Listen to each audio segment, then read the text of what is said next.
सोचिए, एक राजा, एक मंत्री और शीशे का एक ऐसा रहस्यमयी टुकड़ा जिसमें छिपा है एक बहुत बड़ा वैज्ञानिक राज। ये कहानी है ही ऐसी जहां जादू और विज्ञान के बीच की लकीर आप कह सकते हैं थोड़ी धुंधली सी हो जाती है। तो कहानी शुरू होती है महाराज कंजूस और उनके मंत्री ज्ञान अधूरे से। अब हुआ यूं कि वो एक विदेशी यात्रा पे थे और वहां उनकी मुलाकात हुई एक जादूगर से। और उस जादूगर ने उन्हें एक ऐसा शीशा दिखाया जो देखने में तो बिल्कुल साधारण था, पर लग रहा था जैसे वो फिजिक्स के सारे नियम तोड़ रहा हो। अब जादूगर ने सीधा महाराज को एक चैलेंज दे दिया। उसने हाथ में शीशे का एक टुकड़ा पकड़ा और एक ऐसा सवाल पूछा जिसने महाराज की सोच को ही हिला के रख दिया। महाराज ने शीशे से झांक कर देखा और हाँ, बल्ब की रोशनी एकदम साफ साफ दिख रही थी।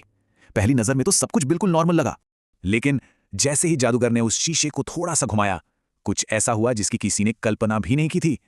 रोशनी गायब हो गई और मजे की बात यह कि बल्ब तो अभी भी जल रहा था। यह तो बिल्कुल पहेली जैसी बात थी, समझ से परे। अब ये करामाती शीशा देखकर महाराज के दिमाग की बत्ती जल गई। उनके मन में एक शाही प्लान आया। उन्हें लगा कि अपनी प्राइवेसी को बचाने का इससे बढ़िया मौका हो ही नहीं सकता। प्लान बहुत सीधा साधा था। महाराज ने सोचा कि इस शीशे को वो अपनी शाही खिड़की में लगवा देंगे। इससे क्या होगा, वो बाहर सबको देख पाएंगे, लेकिन बाहर से कोई उन्हें अंदर नहीं देख पाएगा। मतलब पूरी कंप्लीट प्राइवेसी। जाते जाते जादूगर ने वो शीशा तो दिया, पर साथ में एक अजीब सी चेतावनी भी दी। और यही वो सुराग था जिसे उस वक्त तो किसी ने समझा ही नहीं। तो महाराज महल वापस आए और फौरन अपने प्लान पर काम करना शुरू कर दिया। लेकिन उन्होंने एक छोटी सी पर बहुत बड़ी गलती कर दी। एक ऐसी गलती जो उनके पूरे प्लान पर पानी फेरने वाली थी। उन्होंने जादूगर के दिए उस मामूली से बल्ब को देखा और बोले, अरे ये तो बिल्कुल अच्छा नहीं लग रहा।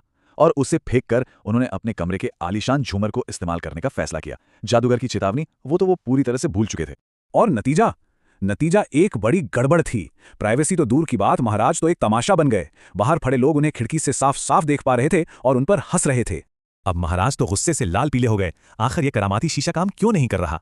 ये सवाल अब उन्हें और उनके मंत्री दोनों को परेशान कर रहा था। तभी मंत्री ज्ञान अधूरे की नजर उस फेंके हुए बल्ब पर पड़ी। उन्हें शक हुआ, कहीं ऐसा तो नहीं कि असली राज इस शीशे में नहीं बल्कि इस छोटे से बल्ब में ही छिपा हो। तो मंत्री ने उस बल्ब को उठाया और ध्यान से देखने लगे। उन्होंने देखा कि बल्ब पर शीशे का एक और टुकड़ा लगा हुआ है।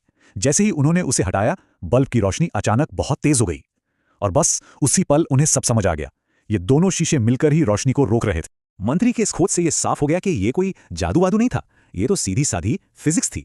वो करामाती शीशे असल में पोलराइजर्स थे। तो सवाल यह है कि ये पोलराइजर होता क्या है? अच्छा, इसे ऐसे समझिए।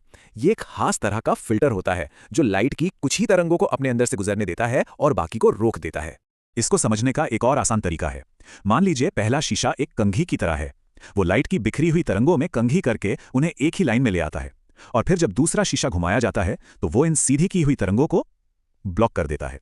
तो असल में हो क्या रहा था? पहला पोलराइजर एक गेट की तरह काम करता है, कुछ लाइट को आने देता है, लेकिन जब दूसरा पोलराइजर 90 डिग्री पर घूम जाता है तो वो उस गेट को बंद कर देता है, जिससे वो बची खुची लाइट भी रुक जाती है और नतीजा लगभग सारी की सारी रोशनी ब्लॉक हो जाती है।